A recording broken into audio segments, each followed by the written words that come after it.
Esther Kapitulo 4. Si Mardoqueo nagpakitabang kang Esther.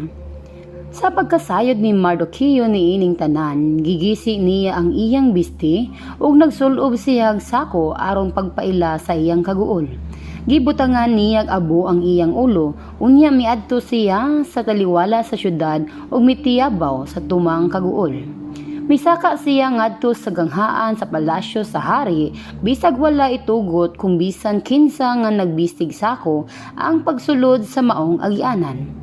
Sa tanang mga lalawigan nga nahiapil sa gimbutaan sa hari, nagpangutan og nagpuasa ang mga Hudyo ug kadaghanan kanila nagbistig sako ug nagligid sa abo.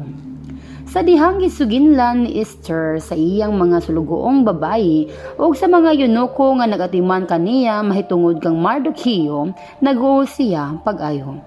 Gipadad-an niya si Mardoqueo og mga bisti aron iilis sa bisti niyang sako, apan wala kini dawatan ni Mardoqueo. Unya gipatawag ni Esther si Hatak, usa sa mga yunoko sa hari nga gipaalagad kang Esther. Ug iyang gipaadto si Hatak kang Mardoqueo aron pagpakisayod kung unsay hinungdan sa iyang gibuhat. Giadto ni Hatak si Mardoqueo didto sa hawanan sa syudad atbang sa gang-ahaan sa palasyo ug gisuginlan siya ni Mardoqueo sa tanang lakip sa kwarta nga gisaad ni Haman nga iyang ihatag sa hari agig bayad sa pagpatay sa tanang Hudyo. Gihatagan usab siya ni Mardoqueo og kopya sa sugo sa hari nga gipakanaog didto sa Susa nga patyon ang tanang Hudyo. Gihatag kini ni Mardoqueo kang Hatak aron ipakita og isaysay kini ni Hatak kang Esther ug ipahangyo si Esther sa pag-adto sa hari aron pagpangalipyupo sa hari alang sa mga Hudyo nga mao ang katawhan ni Esther. Busa gisuginlan ni Hatak si Esther sa tanang gisulti ni Mardoqueo. Unya gisugo siya ni Esther pagsulti kang Mardoqueo. Ang tanang mga alagad sa hari ug ang katawan sa mga lalawigan nga ubos sa iyang pagmando, nasayod nga kon may tawo nga moatubang sa hari nga walay patawag patyon ang maong tawo. Gawas ni adtong pahikapon sa hari sa bulawang setro.